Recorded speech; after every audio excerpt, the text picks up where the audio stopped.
નમસ્કાર દર્શક મિત્રો, આપ સર્વે દર્શક મિત્રોને રથયાત્રાના પવિત્ર તહેવારની શુભેચ્છાઓ, કચ્છી માળુઓને તેમના નવા વર્ષની શુભેચ્છાઓ। મિડ ડે ન્યૂઝની શરૂઆત કરીએ આજની હેડલાઇન્સથી। અમદાવાદમાં ધાર્મિક શ્રદ્ધા અને ઉત્સાહપૂર્વક વાતાવરણમાં થયો ભગવાન જગન્નાથજીની 140મી રથયાત્રાનો પ્રારંભ। ગોવાળિયાના વેશમાં ભાઈ બલભદ્ર અને બહેન સુભદ્રા સાથે ભગવાન નીકળ્યા નગરચર્યાએ। મુખ્યમંત્રી નાયબ મુખ્યમંત્રીએ કરી પહિંદ વિધિ। ભાવનગર, રાજકોટ સહિત વિવિધ શહેરોમાં રથયાત્રાનું આયોજન। આકાશવાણી પર મન કી બાત કાર્યક્રમની 33મી આવૃત્તિમાં પ્રધાનમંત્રી નરેન્દ્ર મોદીએ અંતરિક્ષ વિજ્ઞાન, યોગ સહિત વિવિધ વિષયો પર રજૂ કર્યા પોતાના વિચાર। રથયાત્રા અને ઈદ ઉલ ફિત્ર નિમિત્તે દેશવાસીઓને પાઠવી શુભેચ્છા।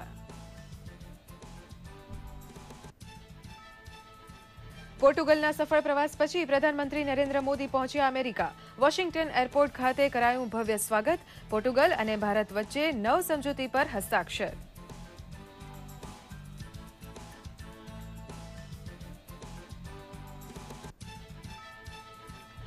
મારું જીવન એ જ મારો સંદેશ એમ કહેનારા રાષ્ટ્રપિતા મહાત્મા ગાંધીજીના તેમણે પોતે લખેલા પત્રો, લેખો અને અન્ય લખાણના 100 ભાગોમાં પ્રકાશિત ગ્રંથો ગાંધી આશ્રમને સોંપતા માહિતી અને પ્રસારણ મંત્રી વેંકૈયા નાયડુ યુગ પુરુષ ગાંધીની વિચારધારા દરેક યુગમાં અનુસરણીય હોવાનું જણાવ્યું।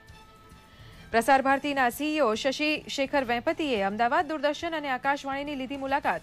ડિજિટલ અને સોશિયલ મીડિયાના માધ્યમથી દર્શકોના પ્રતિભાવો મેળવી એ મુજબના કાર્યક્રમો દ્વારા લોકપ્રિયતા સર કરવાનું આયોજન હોવાનું જણાવ્યું।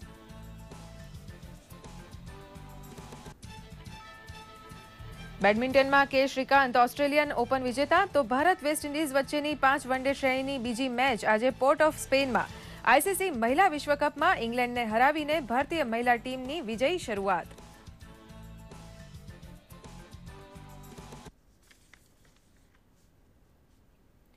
સમાચાર વિગતવાર જોઈએ। પ્રધાનમંત્રી નરેન્દ્ર મોદીએ આજે આકાશવાણી પરના કાર્યક્રમ મન કી બાતમાં વિવિધ વિષયો પર પોતાના વિચારો લોકો સમક્ષ રજૂ કર્યા હતા। પ્રસ્તુત છે એક અહેવાલ। મન કી બાત કાર્યક્રમના 33મા સંસ્કરણમાં નાગરિકો સાથે સીધો સંવાદ કર્યો હતો। તેમણે પ્રકાશ ત્રિપાઠીની વાત કરી। ત્રિપાઠીએ લખ્યું હતું કે 25મી જૂને લોકશાહીના ઇતિહાસમાં કાળા ખંડનું પાનું લખાયું હતું। પીએમએ પ્રકાશ ત્રિપાઠીની લોકતંત્ર પ્રતિની આ જાગૃતિની પ્રશંસા કરી હતી। प्रकाश त्रिपाठी जी की लोकतंत्र के प्रति ये जागरूकता सराहनीय है। उस समय अटल बिहारी वाजपेयी जी भी जेल में थे। जब आपातकाल को 1 वर्ष हो गया तो अटल जी ने एक कविता लिखी थी, झुलसाता जेठ मास शरद चांदनी उदास, सिसकी भरते सावन का अंतर्गत रीत गया, एक बरस बीत गया। પ્રધાનમંત્રી મોદીએ તામિલનાડુના મદુરાઈની એક ગૃહિણીએ મોકલેલા પત્ર વિશે જણાવ્યું કે આ ગૃહિણીએ મુદ્રા લોન યોજના થકી બેંક લોન મેળવી બજારમાંથી સામાન ખરીદી કરી તેને સપ્લાય કરવાની દિશામાં કામ શરૂ કર્યું છે। સરકારની ગવર્મેન્ટ ઈ માર્કેટ પ્લેસ પર રજીસ્ટ્રેશન કરાવી સરકારી ડિપાર્ટમેન્ટમાં વસ્તુ સપ્લાય કરી કમાણી પણ કરે છે। પીએમએ વધુમાં વધુ લોકોને તેમાં જોડાવા હાકલ કરી હતી। दूर सुदूर दक्षिण में तमिलनाडु में मदुराई की एक हाउसवाइफ अरुल मोजी सर्वनन, उन्होंने मुझे एक चिट्ठी भेजी। और चिट्ठी क्या थी? तो मैंने मुद्रा योजना से बैंक से पैसे लिए और बाजार के कुछ सामान ला करके सप्लाई करने की दिशा में कुछ काम शुरू किया। भारत सरकार ने गवर्नमेंट ई मार्केट प्लेस नाम की कोई एक व्यवस्था खड़ी की है। तो मैंने ढूंढा ये क्या है, कुछ लोगों से पूछा, तो मैंने खुद को भी उसमें रजिस्टर करवा दिया। मैं देशवासियों को बताना चाहता हूं, आपको भी मौका मिले तो आप इंटरनेट पर EGEM EGEM उसकी विजिट कीजिए। પ્રધાનમંત્રીએ સ્પેસ સાયન્સની સિદ્ધિઓ બદલ ગર્વ અનુભવતા જણાવ્યું કે ઇસરોએ કાર્ટોસેટ 2 સિરીઝ સેટેલાઇટની સાથે 30 નેનો સેટેલાઇટ લોન્ચ કર્યા। તેના પગલે ખેતીના ક્ષેત્રમાં ખેડૂતોના કામમાં અને કુદરતી આપત્તિના સંજોગોમાં ખૂબ જ મદદ મળશે। आज भारत केवल धरती पर ही नहीं, अंतरिक्ष में भी अपना परचम लहरा रहा है। अभी 2 दिन पहले इसरो ने कार्टोसैट 2 सीरीज सैटेलाइट के साथ 30 नैनो सैटेलाइट्स को लॉन्च किया। भारत के इस नैनो सैटेलाइट अभियान से खेती के क्षेत्र में, किसानी के काम में, प्राकृतिक आपदा के संबंध में काफी कुछ हमें मदद मिलेगी। 19 जून को मार्स मिशन के 1000 दिन पूरे हुए। आप सबको पता होगा कि जब मार्स मिशन के लिए हम लोग सफलतापूर्वक ऑर्बिट में जगह बनाई थी, तो पूरा मिशन एक 6 महीने की अवधि के लिए था। કેરળના એક કાર્યક્રમમાં પ્રધાનમંત્રીને બુકેની જગ્યાએ બુક આપવામાં આવતા આ વિચાર તેમને ખૂબ જ ગમ્યો હતો. પીએમએ આ કાર્યક્રમમાં તેમના ગુજરાતના કાર્યકાળને યાદ કરતા જણાવ્યું હતું કે જે તે વખતે અમે સ્વાગત માટે બુક અથવા તો ખાદીનો રૂમાલ આપતા હતા, જેથી ખાદીને પ્રોત્સાહન મળે. केरल में अच्छा कार्यक्रम चलता है कुछ वर्षों से, पीएन पनिकर फाउंडेशन के द्वारा चलता है। मुझे उसके शुभारंभ में जाने का मौका मिला और वहाँ मुझे ये भी बताया गया कि हम बुके नहीं बुक देते हैं। मुझे अच्छा लगा और मुझे भी जो चीज़ मेरे ध्यान से हट गई थी उसका पुनः स्मरण हो गया, क्योंकि जब मैं गुजरात में था तो मैंने सरकार में एक परंपरा बनाई थी कि हम बुके नहीं देंगे, बुक देंगे। તેમણે આ સંદર્ભે બ્રિટનના ક્વીન રાણી એલિઝાબેથને યાદ કરતા એક યાદગાર પ્રસંગ પણ વર્ણવ્યો હતો. मैं गत वर्ष जब यूके गया था तो लंदन में ब्रिटेन की क्वीन एलिजाबेथ ने मुझे भोजन पे निमंत्रित किया था। उन्होंने मुझे एक बड़े ही आदर के साथ भावात्मक स्वर में एक छोटा सा खादी का और धागे से बुना हुआ एक हैंडकरचिप दिखाया। तो उन्होंने कहा कि जब मेरी शादी हुई थी तो ये हैंडकरचिप महात्मा गांधी ने मुझे भेंट में भेजा था। પ્રધાનમંત્રીએ મન કી બાતમાં યોગ દિવસને મળેલી સફળતા અને અમદાવાદમાં સર્જાયેલા વિશ્વ વિક્રમની પ્રશંસા કરી. વધુમાં તેમણે જણાવ્યું હતું કે પ્રથમ વખત મને વરસાદમાં योग કરવાનું સદભાગ્ય પ્રાપ્ત થયું હતું. इस बार फिर एक बार योग ने विश्व रिकॉर्ड का भी काम किया। गुजरात में अहमदाबाद में करीब 55,000 लोगों ने एक साथ योग करके एक नया विश्व रिकॉर्ड बना दिया। मुझे भी लखनऊ में योग के कार्यक्रम में शरीक होने का अवसर मिला, लेकिन पहली बार मुझे बारिश में योग करने का सद्भाग्य प्राप्त हुआ। हमारे सैनिकों ने जहां -20, 25, 40 डिग्री टेम्परेचर होता है उस सियाचिन में भी योग किया। પ્રધાનમંત્રી મોદીએ જગન્નાથ યાત્રાના પાવન પર્વ પર લોકોને શુભેચ્છા પાઠવીને મુસ્લિમ બિરાદરોને ઈદ ઉલ ફિત્રના અવસરે ઈદની શુભકામના પણ પાઠવી હતી. બ્યુરો રિપોર્ટ, દૂરદર્શન સમાચાર. અમદાવાદમાં ભગવાન જગન્નાથ આજે ભાઈ બલભદ્ર અને બહેન સુભદ્રા સાથે નગરચર્યાએ નીકળ્યા છે. રથયાત્રા હાલ સરસપુર પહોંચી ગઈ છે. જોઈએ 140મી રથયાત્રા અંગે વિશેષ અહેવાલ. અમદાવાદમાં ભગવાન જગન્નાથજીની 140મી રથયાત્રાનો ધાર્મિક શ્રદ્ધા અને ભારે ઉત્સાહપૂર્ણ વાતાવરણમાં પ્રારંભ થયો છે. ભગવાન જગન્નાથ ભાઈ બલભદ્ર અને બહેન સુભદ્રાજીની સાથે નગરચર્યાએ નીકળ્યા છે. આજે વહેલી સવારે થયેલી મંગળા આરતીમાં માનવ મહેરામણ ઉમટ્યો હતો, તો પછી ભગવાનની આંખો પરથી પાટા દૂર કરવામાં આવ્યા હતા.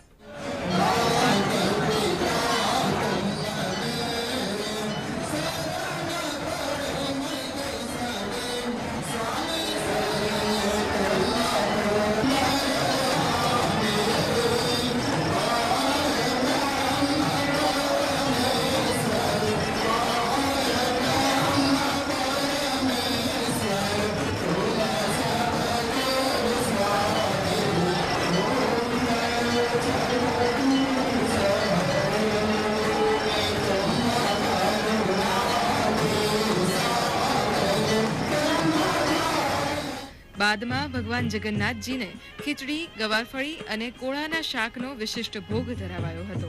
ત્યારબાદ રાસ ગરબાનો પણ ખાસ કાર્યક્રમ યોજાયો હતો. ભગવાન જગન્નાથજીને નંદીઘોષ રથમાં, ભાઈ બલરામને તાલધ્વજ અને બહેન સુભદ્રાજીને કલ્પધ્વજ રથમાં આરૂઢ કરવામાં આવ્યા હતા.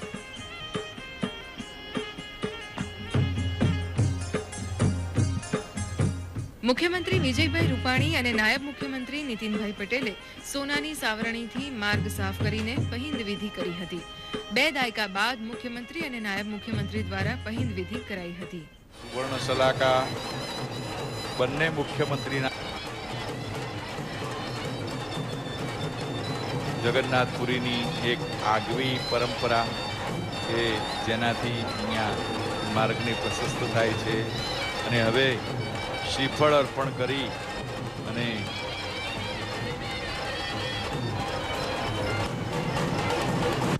ત્યારબાદ બંને ત્રણેય રથને પ્રસ્થાન કરાવ્યું હતું.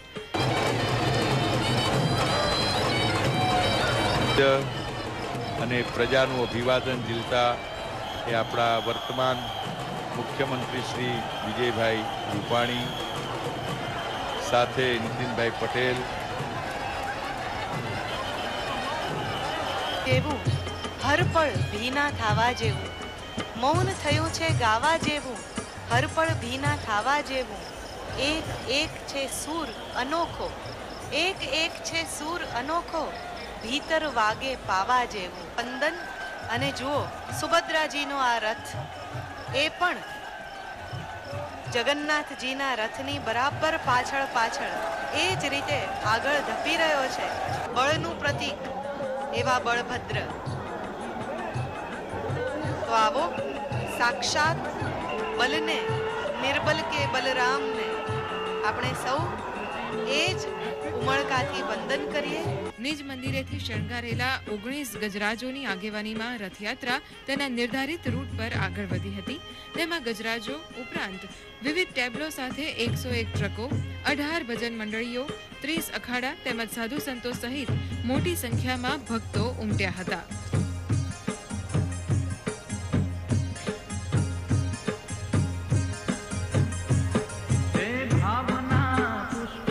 ભગવાનના દર્શન માટે રસ્તાની બંને બાજુએ ઉમટેલા ભાવિકોએ જય રણછોડ માખણ ચોર ના નારા સાથે સમગ્ર વાતાવરણ ભક્તિમય બનાવી દીધું હતું.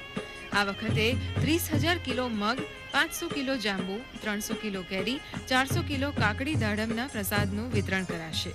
રથયાત્રા અમદાવાદ મ્યુનિસિપલ કોર્પોરેશનની કચેરીએ પહોંચી ત્યારે મેયર ગૌતમ શાહ તથા અન્ય અધિકારીઓએ રથયાત્રાનું તેમજ મહંત દિલીપદાસજીનું પરંપરાગત સ્વાગત કર્યું હતું.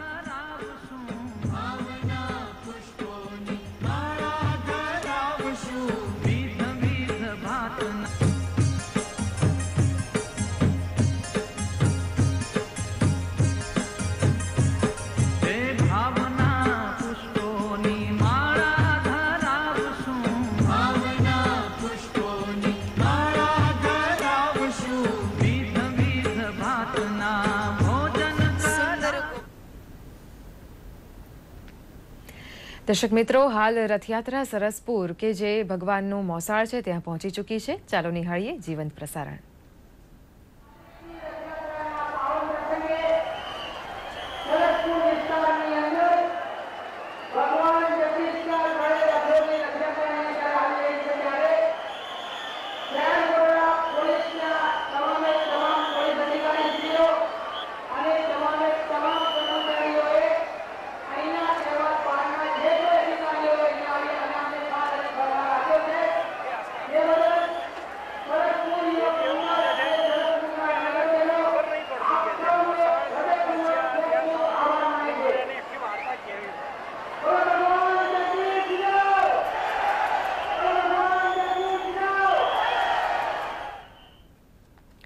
રાજ્યના વિવિધ શહેરોમાં આજે જગન્નાથજીની રથયાત્રાનું આયોજન કરાયું છે. ભાવનગરના માર્ગો પર પણ ભગવાન જગન્નાથ, ભાઈ બલભદ્ર અને બહેન સુભદ્રા નગરચર્યાએ નીકળ્યા હતા. મિની ટ્રેન, બાહુબલી ફ્લોટ, છત્રી મંડળી, નાસિક ઢોલના ફ્લોટે ખાસ આકર્ષણ જમાવ્યું હતું. 100 ટ્રક, 25 ટ્રેક્ટર, 2 હાથી, અશ્વોની સાથે આ રથયાત્રામાં ભજન મંડળીઓએ પણ ધૂમ મચાવી હતી. ભાવનગરના મહારાજા વિજયસિંહજી અને યુવરાજના હસ્તે છેડાપોર અને પહિંદ વિધિ થઈ ત્યારે કેન્દ્રીય મંત્રી મનસુખ માંડવિયા, ભાજપ અધ્યક્ષ જીતુ વાઘાણી, મંત્રી આત્મારામ પરમાર, મેયર નીમુબેન બાંભણિયા અને ધારાસભ્ય વિભાવરીબેન સહિતના રાજ્ય આગેવાનો પણ ઉપસ્થિત રહ્યા હતા. રાજકોટ શહેર જગન્નાથ રથયાત્રા પર્વની પરંપરા નિભાવી રહ્યું છે. આજે નાના મવા ખાતેના કૈલાસધામ આશ્રમથી ભગવાન જગન્નાથની રથયાત્રા ભારે ઉત્સાહપૂર્વક નીકળી હતી. 22 કિલોમીટરના રથયાત્રા રૂટ પર માનવ મહેરામણ ઉભરાયો હતો. સાધુ સંતો અને શહેરીજનો મોટી સંખ્યામાં રથયાત્રામાં જોડાયા હતા. સાધુ સંતોએ દર્શાવેલા કરતબોએ લોકોમાં ભારે આકર્ષણ જમાવ્યું હતું. ભગવાન જગન્નાથ, ભાઈ બલરામ અને બહેન સુભદ્રાની નગરચર્યાના દર્શન માટે શ્રદ્ધાળુઓમાં ભારે ઉત્સુકતા જોવા મળતી હતી.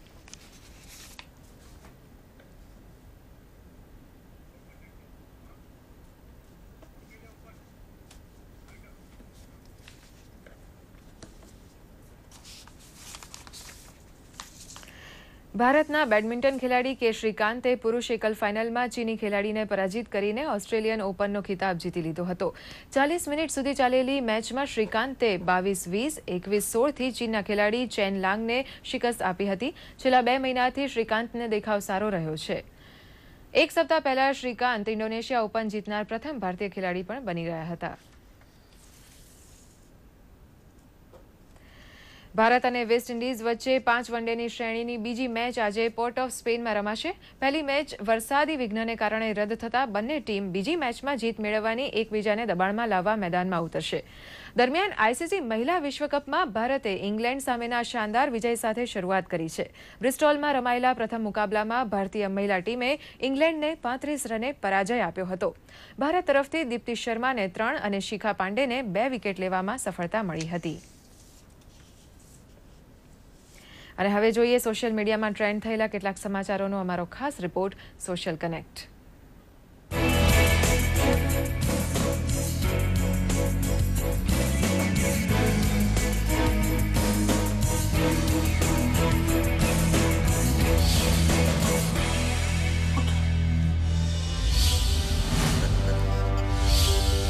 બેતાલીસ વર્ષ પહેલા આજના દિવસે દેશમાં કટોકટી લાદવામાં આવી હતી.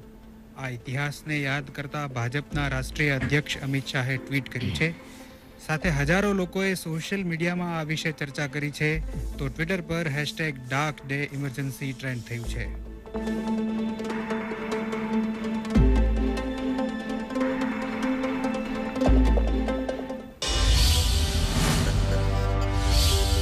ભારતીય મહિલા ક્રિકેટ ટીમની કેપ્ટન મિતાલી રાજે શનિવારે ઇંગ્લેન્ડ સામેની મેચમાં 71 રન કર્યા હતા.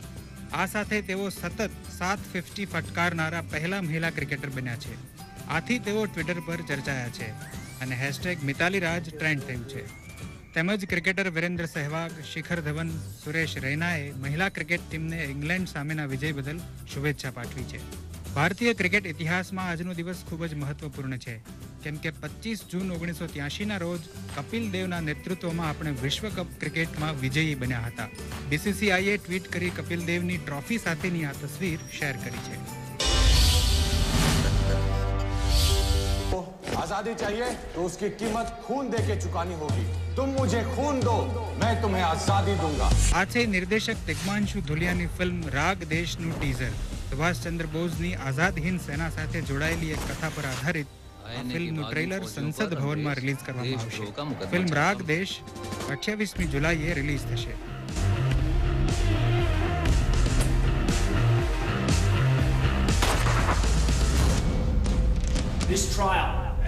દૂરદર્શન સમાચાર માટે સોશિયલ મીડિયા ડેસ્કથી ઋષિકુમાર પંડ્યાનો રિપોર્ટ. અને આ સાથે જ આ સમાચાર બુલેટિન અહીં સમાપ્ત થાય છે. નમસ્કાર.